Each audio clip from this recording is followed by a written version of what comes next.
Hey, welcome back to Cash Keyboards. Before we get into the video, I need to actually tell you some backstory. A long time ago, in a gaming night not so far away, in a Discord call with some friends, and with 100 tabs open trying to consume every piece of media that I've missed over the week, my friend was telling me about them playing with a streamer named Dev the Devastator. And he said, check him out. They're actually really funny, and he has a pretty cool community. So, I figured why not? Add another tab to the repertoire. Head over to Twitch, search for Dev the Devastator, and this is what I found. Hi, I'm Dev. Oh, Jesus! Oh my God! No, they're AFK.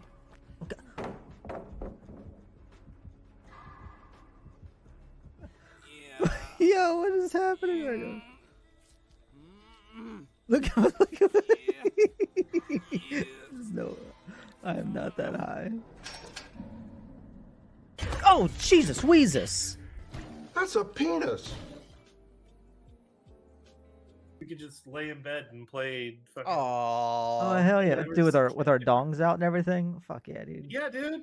No, you gotta move the right stick there because No! someone's harassing Dev. Oh my God! I just punched her. Jesus. Oh, fucking simple crab ass. What did you say? It's gonna be one of those days. God damn it! All right, we gotta behave. If anyone sees Genji, ban him immediately. You ever heard of Murphy's Law? Did you ever hear of Cole's Law? I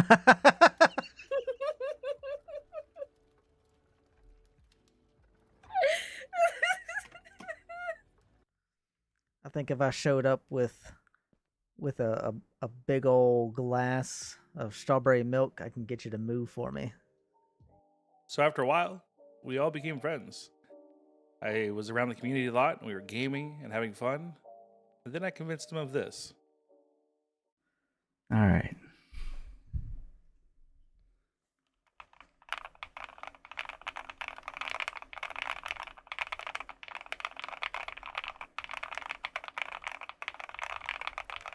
That's right, I got him to build his first keyboard.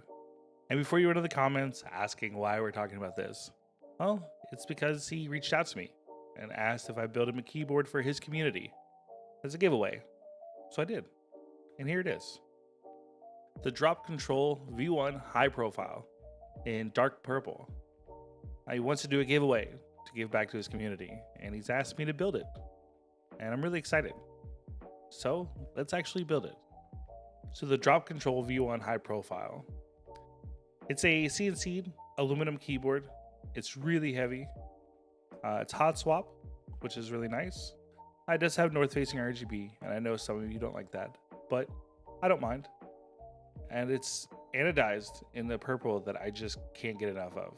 I love this purple. It does have cherry stabs, which also, side note, I wouldn't run these stock if I were going to use it as my daily. They're okay stabilizers. I just think there would be better for this type of keyboard. It has dual USB-Cs up top on each side, so no matter what the configuration is, you can run that. But we're going to first start by opening it up. So we're just going to grab our sonic screwdriver and quickly unscrew all of these screws.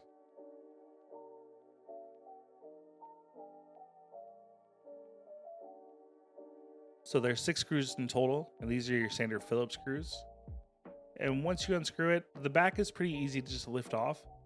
You don't have any daughter boards or anything like that to worry about, but we're going to go ahead and flip from the front per usual, and then we'll just lift it straight off. So lift it off, we can see that the solid CNC aluminum is rather thick, and also it looks to be mostly flat with a milled out center. Setting that aside, it looks like we come to this plastic plate.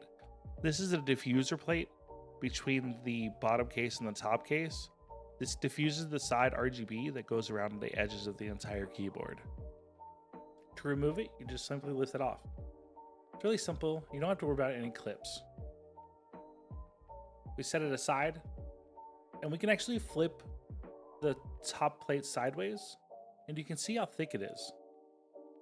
This keyboard is surprisingly thick. And then if we flip it over, we can pop out the PCB. Remember, you want to do this on a clean surface. You don't want anything to actually make contact with the PCB, like a piece of metal or something like that. And from here, we can visually inspect the PCB itself. You can see if there's any damages or what appears to be flaws. And if it looks good, then we can continue and move on. Alright, to get the stabilizers out, you would just grab a small screwdriver or anything flat and pointy. And you'll press in the tab in the front of the stabilizer, and then you'll just lift them out. They're very simple, but in this board, they were actually really difficult to get out. I'm not really sure why. They're not screw in or anything like that. I did double check. But we just kept at it, and they eventually came out.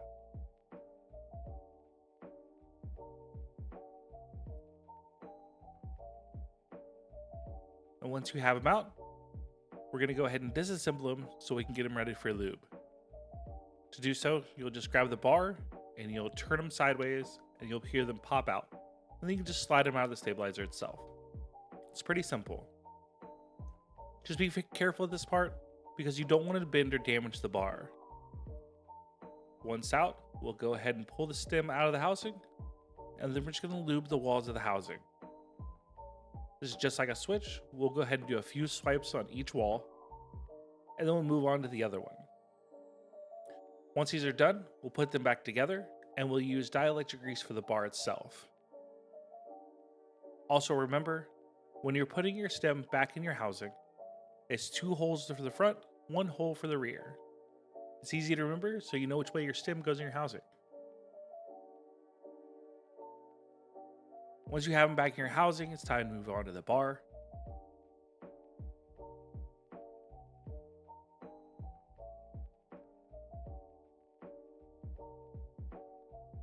So with the bar, I just insert the tip just past the curve, and we pull it back out, and then we'll reinsert it back into our housing. Repeat the process with the other side. You'll be good to go. Once you're done with one, time to move on to the rest of them. Now that we have them all lubed, we're going to put them back in the plate. We simply do this the same way we took them out. If you need a reminder on which direction the bar faces, the easiest way for me is the indents on the side of the housing itself. The indents will only align one way to put them back in the plate. So just line them up and click them in. Super simple, super easy. Now we've done that, we're going to go ahead and put our PCB back in. For our PCB, remember that we want to insert it at an angle due to the dual USB-C ports on the top. Make sure those ports go into place before you rest the PCB in. If you don't do that, you can run the risk of ripping off the USB-C ports.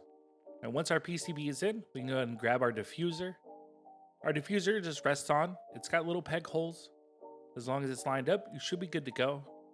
Note, this will come back to haunt us because we do need to line up the screw holes to put the case back together.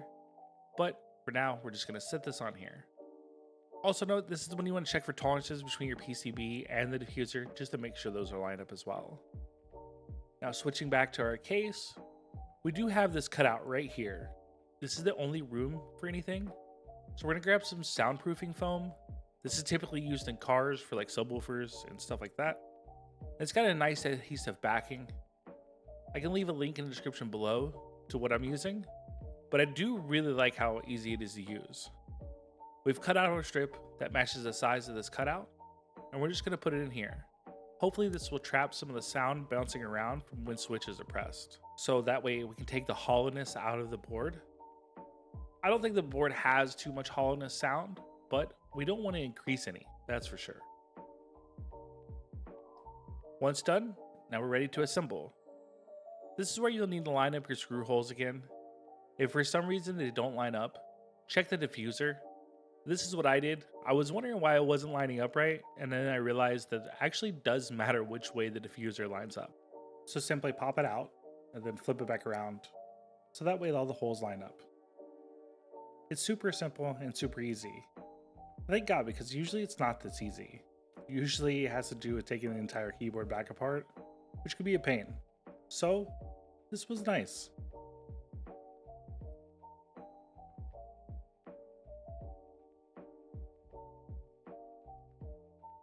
now that we verify our holes line up, we're going to go ahead and grab our screws, grab our sonic screwdriver, and we'll go ahead and get this buttoned up.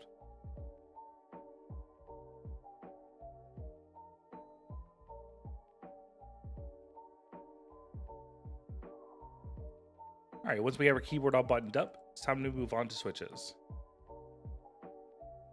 These are 3-pin KTT Strawberry V2s from Loom. They have 43 grams of actuation force and 62 grams of bottom out force. They have a palm stem, a poly top, and a poly bottom. And they are 3-pin. They usually come 5-pin, but Loom had them for 3-pin, which works perfect for this build.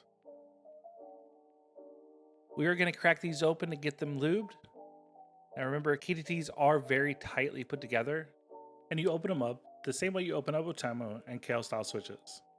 They have the big long side clips instead of the 4 little feet. So make sure you have an opener that will open those style switches. This can be a really big pain.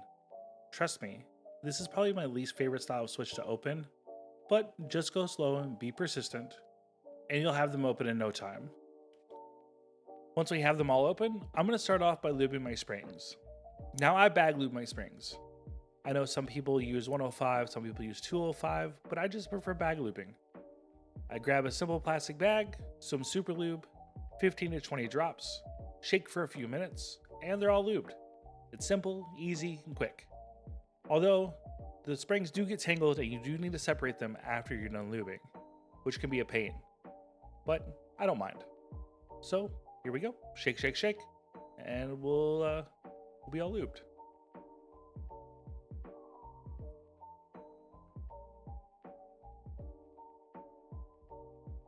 All right, now that we're done lubing, we're gonna go ahead and put them back in our tray here. Remember, we did have one scraggler. Make sure you don't lose springs. It's kind of a pain. Also note, don't leave springs in the bag either. Sometimes if you don't double check, there's a spring in the bottom. It sticks because of the lube.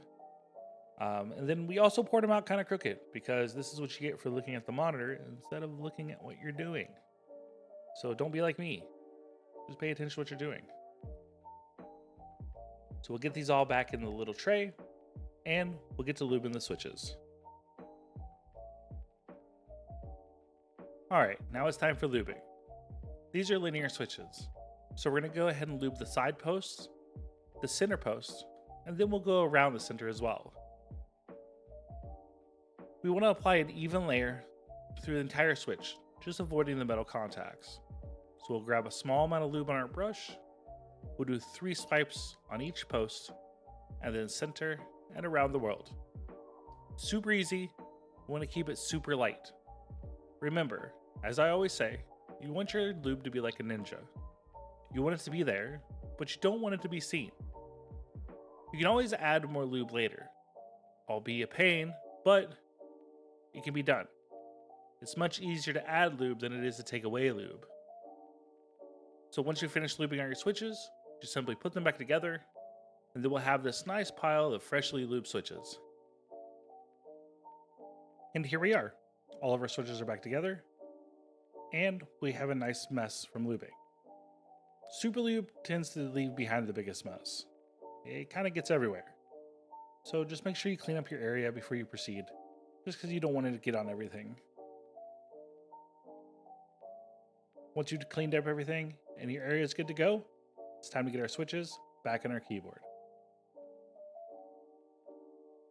And once you're ready to put your switches back in your keyboard, just make sure you line up your pins and you'll press firmly straight down. Do note that this was a pain. The tolerances that get the switches on this keyboard were insanely tight, and I tried them with pandas and Gaterons as well, and each fit was even more tight. But we got them all in, and now it's time to move on to keycaps. So the keycaps we chose for this build are based off of the EPBD Dreamscape keycaps. These are from Yin Yang. They're pretty much a clone of those keycaps, and the only reason we didn't go EPBT is because they were out of stock. We took our chances with these. They are cherry profile. They're 1.45 millimeters thick, so they do have a nice thickness to it. And believe it or not, they feel great, and they look incredible. I was really happy with this, and this is how it turned out. The colorway is beautiful.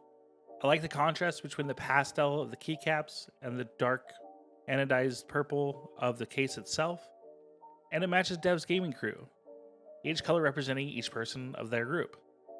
I really like the aesthetic of this board, between the pastel colors and the deep purple, and the RGB being diffused. I also like the dual USB-C ports allow you to have any desk setup you want.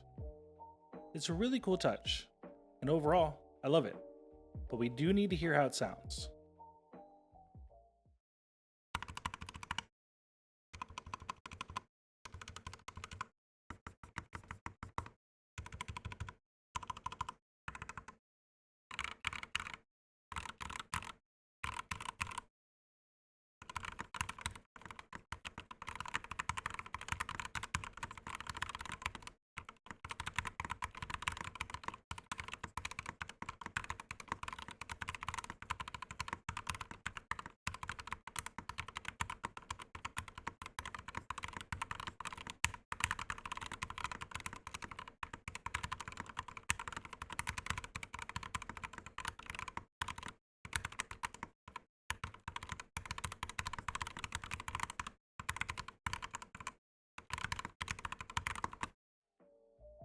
Alright, before we get to my final thoughts, I'd like to give a huge shout out to Dev the Devastator for making this happen. Thank you for trusting me with building this keyboard and having such an awesome community. Also, go check him out, twitch.tv/Dev the Devastator. It's really funny. It's got a really cool community. But, friend or not, here are my final thoughts. This keyboard looks fantastic and has some serious weight. The dual USB-C ports are a really nice touch that I've never really put thought into before. And I really like that the RGB feels like an accent and not an overwhelming or main focus of the board. And the color, incredible. The anodized purple, can't get enough of. But there's things to take note of. There is no flex on this board, none at all. There's no room for more case foam, so if you aren't into how Aluno keyboards cases sound, this might not be for you. And I would recommend new stabs and PE foam. I think PE foam would make it sound even better, and the stock stabs are okay, but personally, I would change them if this was my daily. Honestly, I couldn't believe how hard it was to put switches in this plate.